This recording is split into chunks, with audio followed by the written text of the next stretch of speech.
If there's one thing that Sarah J. Maas does incredibly well is write traumatic backstories, and today we are going to dive into the minds of our 3 favorite Bat Boys to analyze the effect of their lived experiences on their ability to form emotional attachments.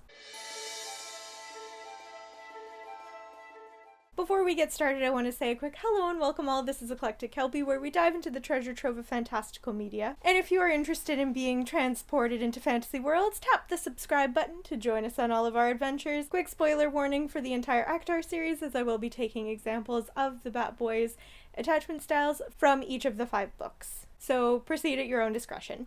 But with all of that, let's dive into the episode. Let's begin with some operational definitions for the concepts we're going to be discussing today.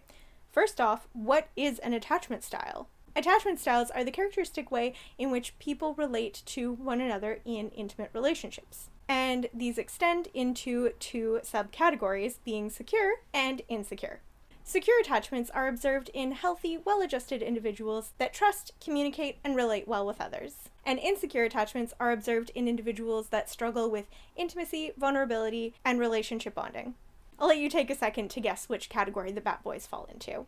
Within insecure attachments, there are 3 distinct styles that have been documented: anxious, avoidant, and disorganized. Avoidant is characterized by discomfort with being with others, and a tendency to avoid intimate relationships. This can be observed of as indifference. Think shy loner, quiet, hoodie up, headphones in, sitting in the back of the room, not engaging with anybody else, inverted posture, closed off, that kind of energy. Anxious, or sometimes called ambivalent, is categorized by the fear of losing relationships or worried that their friend or partner is going to leave them. This attachment style often comes with a low self-worth concept and some compensatory behaviors which can be observed as clinginess, love bombing, a constant need of reassurance, etc.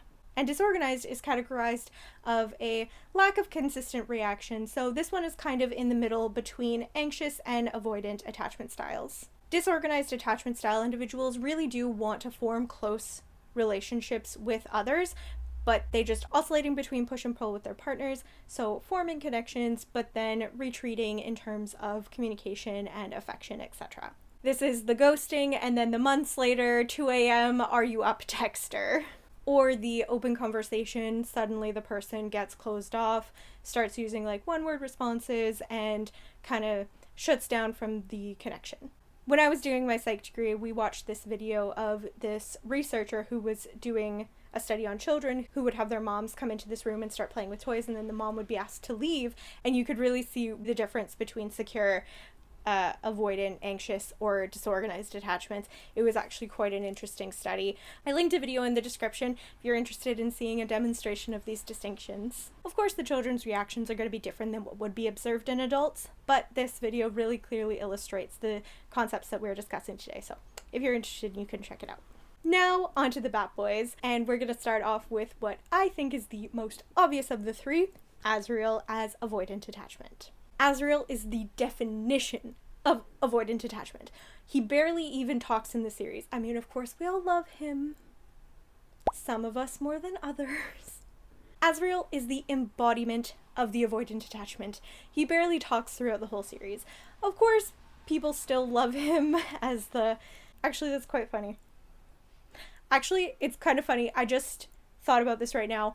People love him and want to have more from him, and he's like their favorite Bat Boy, but he's so elusive, and I feel like that's so even outside meta is promoting of Azriel being an avoidant attachment style, and I just thought that was really funny, and I just thought about that right now, so poignant. Anyways, yeah, he barely talks. He has like 3 pages of dialogue in the whole series, and this is a 5-book series. This book is 768 pages, and he has 3 pages of dialogue in the whole series. He stands in the corner, and he doesn't engage with the group during their holiday celebrations. He's always off to the side. He never engages. He waits to be invited in, even though Azriel, Cassian, and Rhys are supposed to have known each other for hundreds of years, and yet Azriel is so standoffish and so separated from the people around him who are wanting to connect with him. He has the desire to have connection with three people, but is the most non-committal, backs away kind of person. With Morrigan, he quietly pines from afar, but he doesn't ever engage with her. And of course, it wouldn't work out anyways because of her own personal reasons. But he never even tries to initiate a relationship with her. But then it's stated that he loves her, but he avoids having conversations with her. He doesn't engage with her. He's never tried to start up a relationship with her. And again, she wouldn't say yes, but he doesn't know that. Or it's assumed that he doesn't know that. So he doesn't even try to form an attachment. And then with Gwen, he again is very standoffish. He doesn't try to form an attachment. And I think some people could argue that it's because he actually does love Elaine and he wants to be with Elaine, and Rhys is actively being a deterrent in that capacity.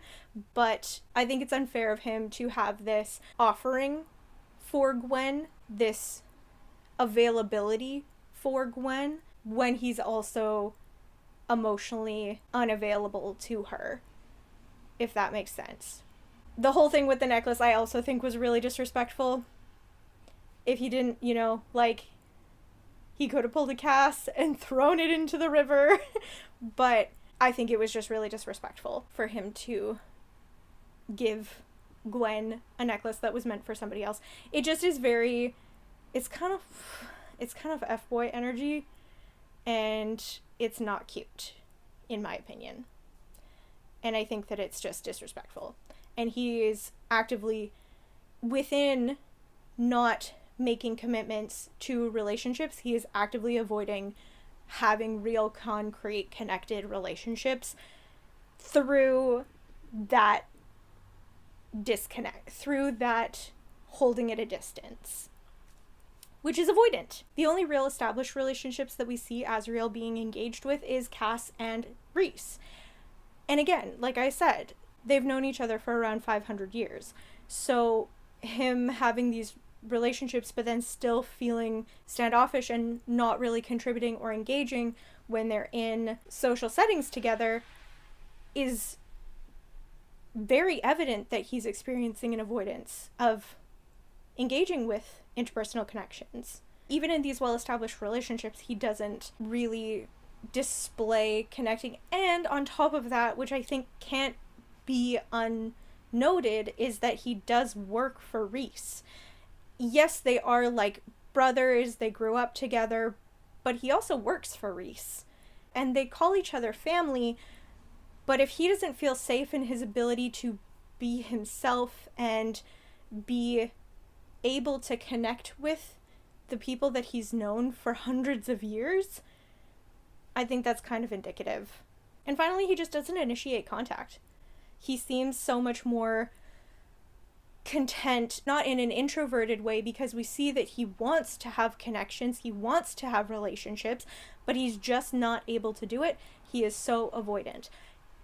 And this isn't a judgment on these styles, this is just utilizing this piece of literature to highlight what different attachment styles look like. There is only optimal and less optimal. There is no good or bad. Everybody is just where they're at with where they're at.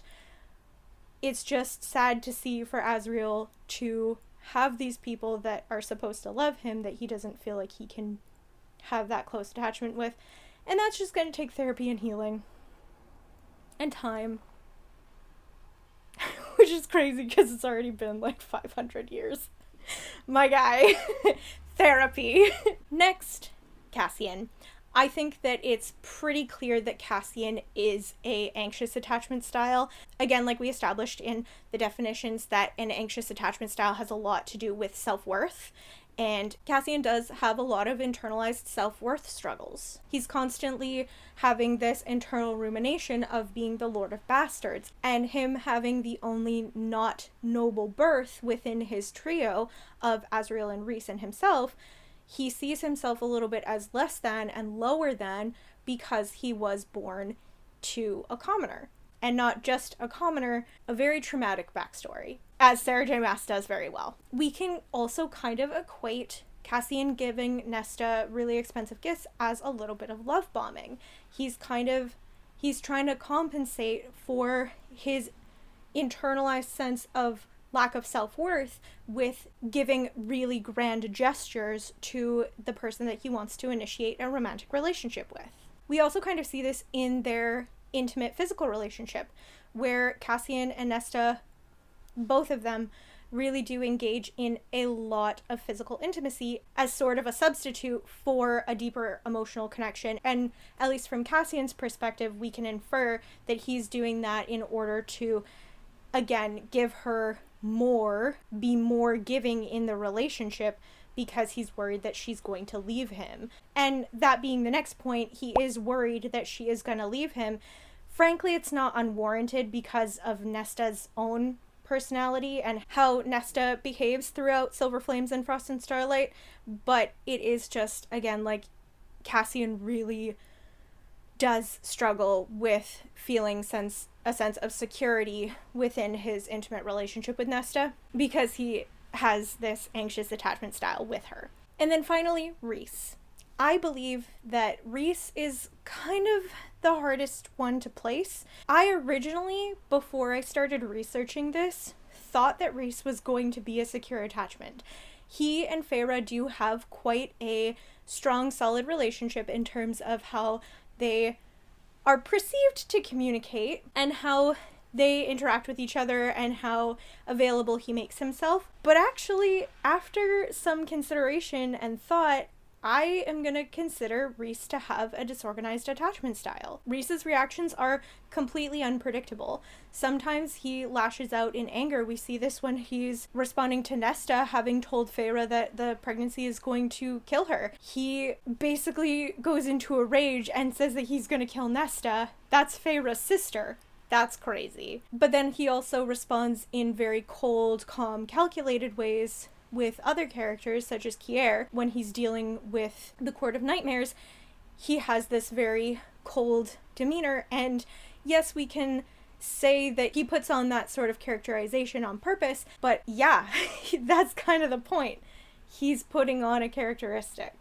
He is not acting within accordance of who he is saying that he is. He's responding in a disorganized capacity. He denies open conversation when it doesn't suit him. He deliberately doesn't tell Feyre that her necessary medical information, that she is going to die, he won't talk about it with her. He hides information from her. He has decided that he knows better and he's not going to give her access to her information. He's not communicating. He's making other people lie to her, so to continue to suppress that open communication, despite having articulated previously that he was going to be honest with her, that they were going to have a forthcoming choice-based relationship where she had her own agency. That's what he had promised. And then he took it away. Push and pull, hot and cold, pretty clear. He's very in control of all of his relationships. And that does come from him being the High Lord and being the genuine authority figure within his circle. But he also does intimidation tactics. I think one of the most jarring scenes with him was when he interacts with Azriel from the top of the stairs after he's talked to Elaine. And just the description of him being, like, a little bit scary, to be honest. Very jarring juxtaposition of how Feyre and him interact versus how he's interacting with other people also. It's very flip-floppy, and he is domineering and has to be dictating of the relationships. And that is through the push and pull of hot and cold, giving affection, withholding affection, communicating, and then icing out. He obviously very clearly wants to have close personal relationships, but he will also act in pushing people away through the framing of, I know better, I'm trying to be saving you, I'm trying to not let you get hurt. He also ices out his friendships when he goes under the mountain and that sort of thing. Like, he's very push and pull, he's very controlling, he thinks he knows best. Rhysand is the disorganized attachment style. And that was the Bat Boys and their attachment styles, but despite their flaws, we love them anyways. Let me know who your favorite Bat Boy is in the comments below. I waffle between Rhys and Cassian all the time, but I think that, especially because we get Feyre's perspective of Rhys through the whole books, and she just romanticizes him so much, I do think that I love Rhys the most when he's not withholding vital medical information from his partner. Aside from all of that, I do think that Rhysand is my favorite. But I'd love to know what your thoughts and opinions were in the comments below. Thank you all so much for watching. Everything with love, and we'll see you next time in the Treasure Trove. Bye!